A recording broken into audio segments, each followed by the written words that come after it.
بسم الله الرحمن الرحيم.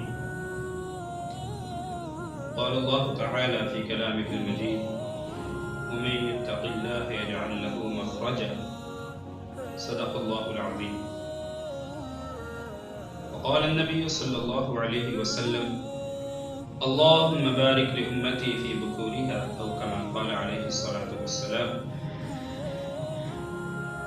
عزیزان گرامی، پروگرام اصلاح معاشرہ میں آج ہمارا جو موضوع ہے وہ ہے بے روزگاری کا خاتمہ قرآن و حدیث کی روشنی میں۔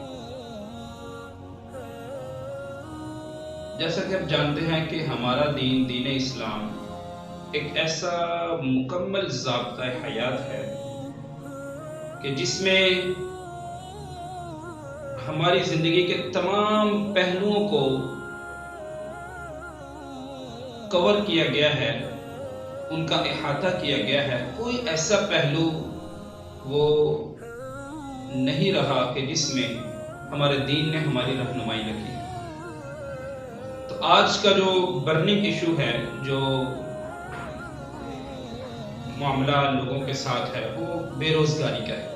اس بڑھتی ہوئی مہنگائی میں، اس مہنگائی کے دور میں جو عام متوسط طبقہ بھی تھا وہ بھی بہت پریشان ہے، غریب طبقہ تو دور کی بات ہے۔ تو اس سلسلے میں اس کو مد نظر رکھتے ہوئے چند احادیث، 7 احادیث کو میں آپ کے سامنے عرض کروں گا۔ اسی طریقے قرآن مجید کی 2 آیات کہ جس کے مطابق ہم عمل کر کے ہم اپنی زندگی کو بڑے اطمینان کے ساتھ، مطمئن طریقے کے ساتھ، قناعت کے ساتھ گزار سکتے ہیں۔ سب سے پہلی بات اللہ تعالیٰ نے قرآن مجید میں ارشاد فرمایا، یہ جو آیت کریمہ میں نے تلاوت کی، وَمَن يَتَّقِ اللَّهَ يَجْعَل لَّهُ مَخْرَجًا، کہ جو اللہ سے ڈرے گا، جس کے دل میں اللہ کا خوف ہوگا، اللہ کا ڈر ہوگا، اللہ تعالیٰ اس کے لیے راستے نکال دے گا۔ اور وَيَرْزُقْهُ مِنْ حَيْثُ لَا يَحْتَسِبُ، اس کو وہاں سے اللہ رزق عطا فرمائیں گے جہاں سے اس کے وہم و گمان میں بھی نہیں ہوگا۔ وہ سوچ بھی نہیں سکتا ہوگا کہ یہاں سے بھی میری مدد ہو سکتی ہے، یا مجھے یہاں سے بھی رزق مل سکتا ہے۔ سب سے پہلی بات تقوی۔ اور اللہ نے یہ بھی ارشاد فرمایا کہ جو سابقہ قومیں تھیں، پہلے جو قومیں گزر چکی ہیں، وَلَوْ أَنَّ أَهْلَ الْقُرَىٰ آمَنُوا وَاتَّقَوْا لَفَتَحْنَا عَلَيْهِمْ بَرَكَاتٍ مِّنَ السَّمَاءِ وَالْأَرْضِ، کہ یہ پہلی بستیاں جو ہیں، یہ اگر ایمان لاتی مجھ پہ اور مجھ سے ڈرتی، تقوی اختیار کرتی، اللہ فرماتا ہے میں آسمان و زمین کی برکات اور ان کے دروازے ان پہ کھول دیتا۔ تقوی شرط۔ دوسری آیت قرآن مجید کی اللہ تعالیٰ نے ارشاد فرمایا، حضرت نوح علیہ السلام کے واقعے کو نقل کرتے ہوئے، نوح علیہ السلام نے اپنی قوم سے فرمایا وَاسْتَغْفِرُوا رَبَّكُمْ إِنَّهُ كَانَ غَفَّارًا، اللہ سے استغفار کرو، اپنے گناہوں کی معافی مانگو۔ جب تم یہ کام کرو گے تو يُرْسِلِ السَّمَاءَ عَلَيْكُمْ مِدْرَارًا، وہ تم پہ بارش بھیجے گا، يُمْدِدْكُمْ بِأَمْوَالٍ، وہ مال کے ذریعے تمہاری مدد کرے گا، تمہارے مالوں میں فراوانی آئے گی، تمہارے رزق میں برکت آئے گی استغفار کے ذریعے۔ تو دوسری بات، پہلے نمبر پہ تقوی، ہمارے دلوں میں اللہ کا خوف، اللہ کا ڈر ہو۔ دوسرے نمبر پہ استغفار کی کثرت، ہم کثرت سے اللہ سے استغفار کریں، اپنے گناہوں کی معافی مانگیں، تو دیکھیں رزق کے دروازے کیسے کھلتے ہیں، کیونکہ اللہ اپنے وعدے کی خلاف ورزی نہیں کرتا، یہ اللہ نے وعدہ کیا ہے۔ میں مختصر عرض کر رہا ہوں، جب 7 احادیث ہیں جو میرے سامنے ہیں، جن میں پیارے پیغمبر صلی اللہ علیہ وسلم نے واضح طور پر یہ فرمایا کہ اگر تم ان باتوں پہ، ان چیزوں پہ عمل کر لو، یہ اپنا رویہ بنا لو، اس طریقے سے تم زندگی گزارو، رزق میں کبھی کمی نہیں آئے گی، تم بے روزگاری کا رونا نہیں رو گے، تمہاری ضروریات اللہ ایسے طریقے سے پوری کرے گا، تمہارے وہم و گمان میں بھی نہیں ہوگا۔ وہ 7 باتیں میں مختصر عرض کرتا ہوں۔ نمبر 1، توکل، اللہ پہ بھروسہ۔ نبی اکرم صلی اللہ علیہ وسلم، میں ایک کے ساتھ ایک حدیث بیان کرتا ہوں۔ آپ صلی اللہ علیہ وسلم نے ارشاد فرمایا، لو کنتم توکلون علی اللہ حق توکلی، کہ اگر تم اللہ پہ ایسا بھروسہ کرتے جیسا بھروسہ کرنے کا حق ہے، کہ اللہ کی ذات اتنی بڑی ہے کہ اس کے ذات کے مطابق تم اللہ کی ذات پہ توکل رکھتے، بھروسہ رکھتے، تو اللہ تمہیں ویسے رزق دیتا جیسے اللہ پرندوں کو کھلاتا ہے۔ پھر آپ صلی اللہ علیہ وسلم فرمایا کہ وہ صبح کو خالی پیٹ نکلتے ہیں اور شام کو پیٹ بھر کے وہ اپنے گھر میں واپس آ جاتے ہیں، کہ جیسے پرندوں کو اپنے معاش کی کوئی فکر نہیں ہوتی۔ اللہ تمہیں ایسے رزق دیتا، لیکن شرط یہ ہے کہ تم اللہ کی ذات پہ بھروسہ رکھو۔ پہلی حدیث۔ نمبر 2، جو اللہ نے تقسیم کر دی ہے، ہمیں اللہ کی تقسیم پر راضی رہنا چاہیے۔ جو تقسیم اللہ نے کی، کسی کو اللہ نے تھوڑا دیا، کسی کو زیادہ دیا، کسی کو پہلے دے دیا، کسی کو بعد میں دیا، اس میں ہمیں گلے شکوے نہیں ہونے چاہیے۔ جیسے ہمارے معاشرے میں کہتے ہیں مر گئے، روڑ گئے، کھپ گئے، کچھ بھی نہیں ہمارے پاس، ہم تو لٹ گئے۔ یہ گلے شکوے والی باتیں نہیں، بلکہ اپنی کوشش پوری اور اللہ کی تقسیم پر راضی رہنا چاہیے۔ پیارے پیغمبر صلی اللہ علیہ وسلم نے ارشاد فرمایا، ان اللہ یبتلی عبدہ بما اعطاہ، کہ اللہ تعالیٰ اپنے بندے کو دے کے بھی آزماتا ہے۔ وہ کس طریقے سے؟ اللہ تعالیٰ اپنے بندے کو مال دیتا ہے، پھر اگر وہ اللہ کی اس تقسیم پہ راضی رہتا ہے تو اللہ تعالیٰ اس کے مال میں برکت عطا فرماتے ہیں۔ جو ہمارے پاس تھوڑا سا بھی رزق ہے نا، ہم اس پہ راضی ہو جائیں اللہ کی اس تقسیم پہ، کہ اللہ بہتر جانتے ہیں کب کسی کو کتنا دینا ہے، کس کو دینا ہے، کب دینا ہے، تو اللہ تعالیٰ ضرور ہمارے اسی مال میں برکت پیدا فرما کے ہماری ضروریات کو اسی مال سے پورا فرما دے۔ تو پہلی حدیث جو میں نے بیان کی، توکل، اللہ کی ذات پہ بھروسہ پورا ہونا چاہیے۔ دوسرے نمبر پہ اللہ کی تقسیم پہ ہمیں راضی رہنا چاہیے۔ نمبر 3، جو میں نے حدیث شروع میں تلاوت آپ کے سامنے پڑھی ہے، آپ نے فرمایا، دعا کی، اے اللہ بارک لی امتی فی بکورہا، میری امت کے لیے جو صبح کا وقت ہے اس میں برکت پیدا فرما دے۔ میں یہ گزارش کروں گا کہ اگر آپ کوئی کام کرنا چاہتے ہیں یا کر رہے ہیں، اپنے کام کو صبح جلدی سٹارٹ کریں، جلدی شروع کریں اور شام کو جلدی ختم کریں، کیونکہ اللہ نے صبح کے وقت میں برکت رکھی ہے، اور پیارے پیغمبر صلی اللہ علیہ وسلم نے صبح کے وقت کے لیے دعا کی ہے۔ اور ویسے بھی اللہ، یہ ایک فطری بات ہے، فطرت کا قانون ہے۔ اللہ نے فرمایا کہ یہ دن کو میں نے تمہارے لیے معاش کا ذریعہ بنایا اور رات کو آرام کا ذریعہ ہے۔ اگر ہم دن کو سوئے رہیں گے اور رات کو اپنے معاش کو تلاش کریں گے تو یہ فطرت کے الٹ چلنے والی بات ہے، جو کسی طور پہ بھی مناسب نہیں۔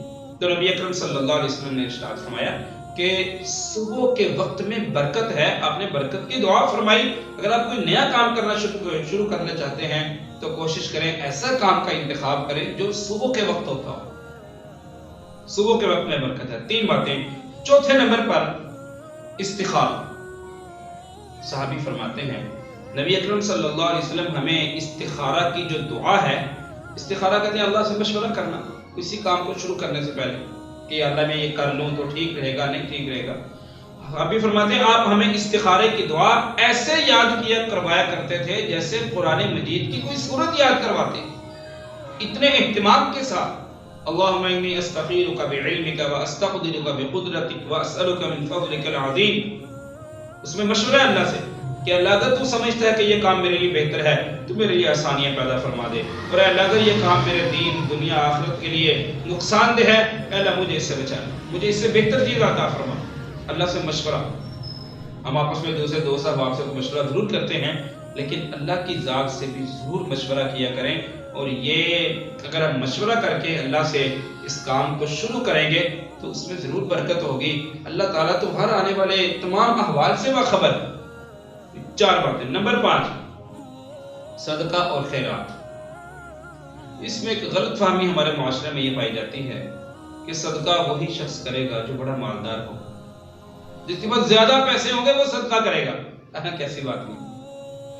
اللہ تعالیٰ نے قرآن مجید میں ارشاد میں، وَمَا أَنفَقْتُم مِّن شَيْءٍ فَهُوَ يُخْلِفُهُ، تم کوئی بھی چیز اللہ کے راستے میں خرچ کرتے ہو وہ ضائع نہیں ہوتی، اللہ تعالیٰ تمہیں اس کا بدلہ عطا فرماتے ہیں۔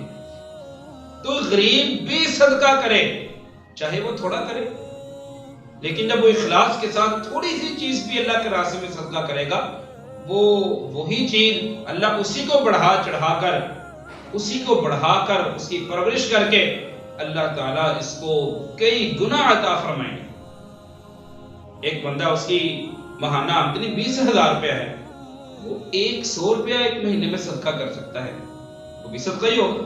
وہ 50 روپے صدقہ کر سکتا ہے، وہ 200 روپیہ صدقہ کر سکتا ہے، اپنی حیثیت کے مطابق تھوڑا کر لے، لیکن صدقہ ضرور کریں۔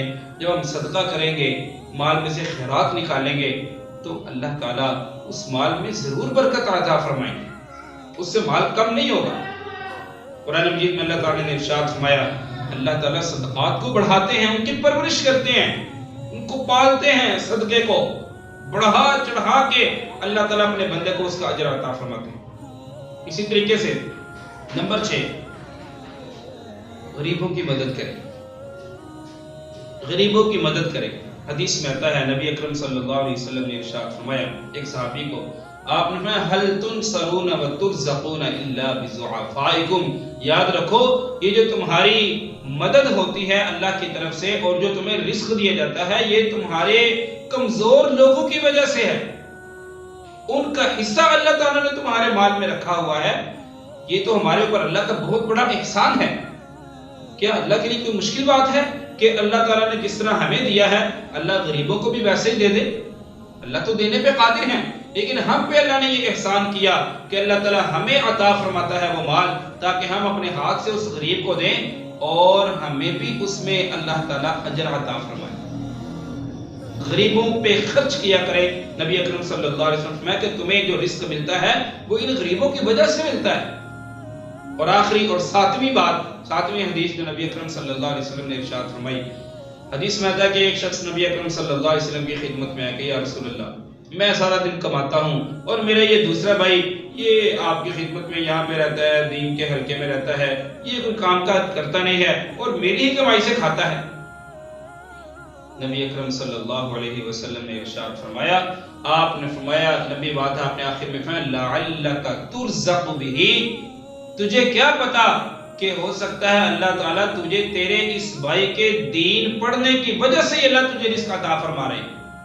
دین والوں پہ خرچ کیا کر، جو دینی مدارس ہیں، جو دینی طلباء ہیں، جو دینی تعلیم کو حاصل کر رہے ہیں، ان طلباء پہ، ان لوگوں پہ خرچ کریں، اللہ تعالیٰ ضرور ہمارے مالوں میں برکت پیدا فرمائیں گے۔ تو یہ 7 باتیں ہیں، 7 کام ہیں، 2 قرآن مجید کی روح سے قرآن مجید کی آیت کے حوالے سے میں نے ذکر کیے اور 7 احادیث کہ جس میں ہم اپنی بے روزگاری کو یقینی طور پر ختم کر سکتے ہیں۔ اللہ تعالیٰ سے دعا ہے کہ اللہ تعالیٰ ہمیں عمل کی توفیق عطا فرمائے۔ وما علینا الا